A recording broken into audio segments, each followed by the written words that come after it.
Hello, hello, folks. Welcome to the Deep Fried Sports Podcast. I'm your host, Jack Fry, and thanks for listening. Well, this past weekend was great for football, and last Thursday was Thanksgiving. Thank goodness they put that extra night game in, because I remember in years past, after Dallas and after the Lions played, I just always wanted more. So we had the Bears beating the Lions 24-20 in the early game. The Cowboys lost to the Bills 18-26. The Cowboys lost at home on Thanksgiving. I know the Bills are good, but come on! Saints beat the Falcons 26-18. I think we all saw that coming. We knew the Saints were not going to lose to the Falcons twice this season. On Sunday, we had some other big games in the morning. The Titans beat the Colts 31-17. That game was close most of the game, and then Tannehill went off and took over. He's been great this year for Tennessee. Thank goodness they finally jumped off the Mariota train. The Ravens beat the 49ers 20-17 with a Justin Tucker field goal with no time left. Man, if only the Niners had made that other field goal that they kicked in the first half. That would have been a field goal to tie the game, not to win it. And that game had huge ramifications for the NFC. The Niners needed that win to keep their number one seed. Now, they've dropped to the 5th spot because the Seahawks won on Monday night. Bengals beat the Jets to get their first win of the season. Gosh, I can't believe the Raiders lost to the Jets a few weeks back. Eagles lost to the Dolphins in Miami? What? Man, the Eagles just stink. What is wrong with them? They have all the talent in the world, but just can't put it together. Sounds like another NFC team in the East. Maybe in Dallas. Redskins beat the Panthers 29-21. Packers beat the Giants in New York. Buccaneers whooped the Jaguars. Rams beat the crap out of the Cardinals, and they finally showed up. Watch out for them to be a spoiler or even sneak into the NFC playoff picture if the Vikings can't hold on. Chiefs beat the Raiders 40-9. Ugh, gosh.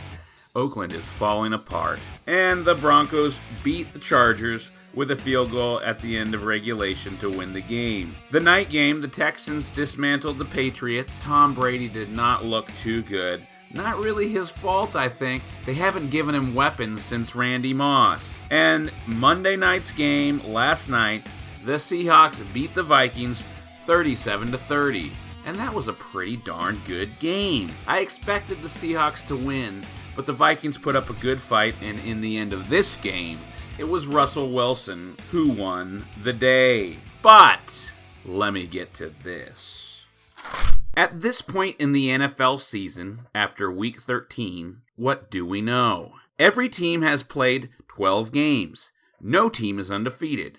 In fact, with the Patriots and 49ers losing on Sunday, no team has only one loss. The NFC is strong. With 4 teams no one wants to play if the playoffs were to start today. The 49ers, Seahawks, Packers, and Saints. In the AFC, only the Ravens strike fear into the opponent. And with their final 4 games against the Bills, Browns, Jets, and Steelers, it looks like the road to the Super Bowl will run through Baltimore. The 49ers Sunday tried their best to win there, but in inclement weather, with the Ravens' vaunted defense and impossible to stop in good weather rushing attack, the task looked to be daunting, if not impossible. After watching the Texans completely dismantle the Patriots in New England, I don't see Tom Brady getting to his 4th consecutive and 10th overall Super Bowl. And if they're not careful, the 10-2 Patriots could fall to a wildcard spot, with the 9-3 Bills nipping at their heels. If that were to happen, it's very unlikely New England would make it, let alone win it all. Since the wild card's inception in 1970, only 10 teams had advanced to the big game, and only 4 of those won 3 road games to make it to the Super Bowl. So if the favorite to win the AFC is the Ravens, who is going to likely face them from the NFC? Until home field advantage is established, it's hard to say. But so far this season, the Seahawks are 6-0 on the road, so home field advantage may not affect them as much. Of the division champions to be,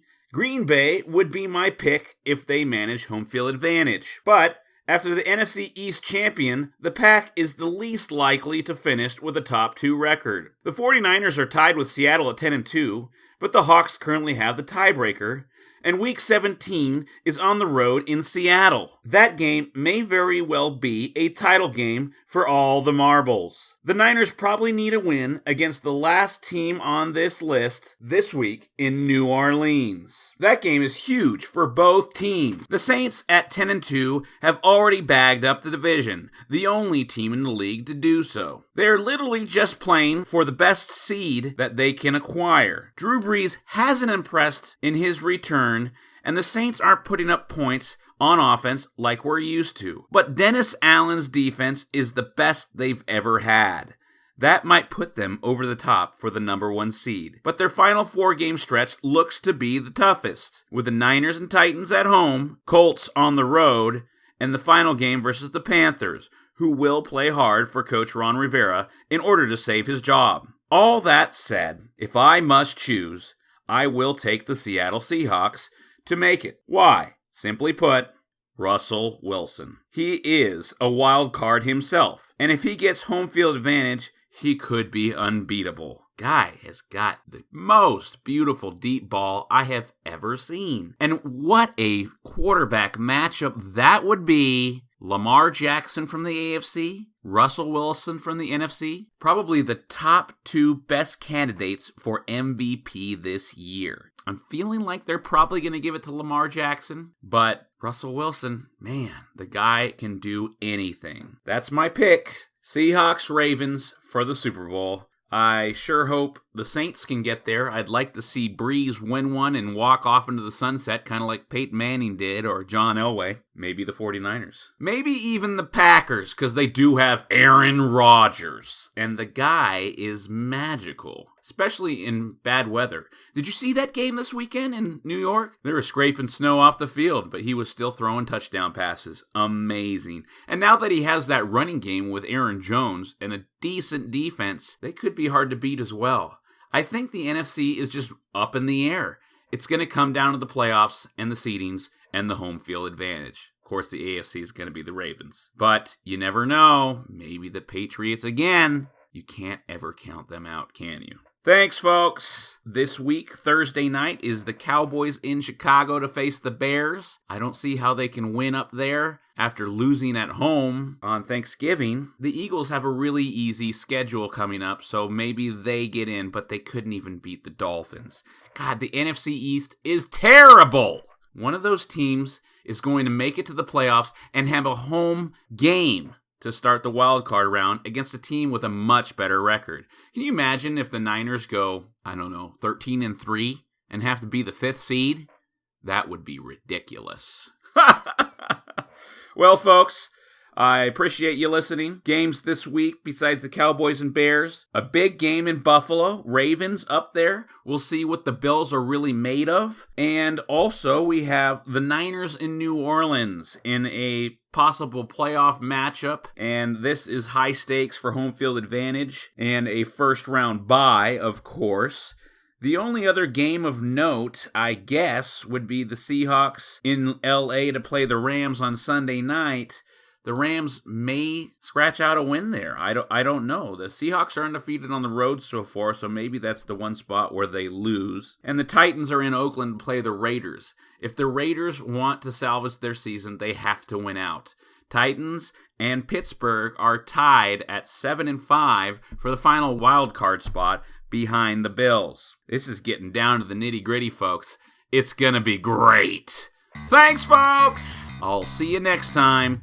And I appreciate you listening. Please subscribe to me if this is on YouTube. And if you feel like subscribing to me on SoundCloud, that would be cool too. And it will notify you whenever I get my shows out. Of course, only about half of my shows go on YouTube because video editing takes forever. And then my wife does it because I'm not smart enough. Thanks, honey. Music has been provided by Ben Sounds. Ho ho, Ben! I love your sounds. They're just great. Thank you. Goodbye.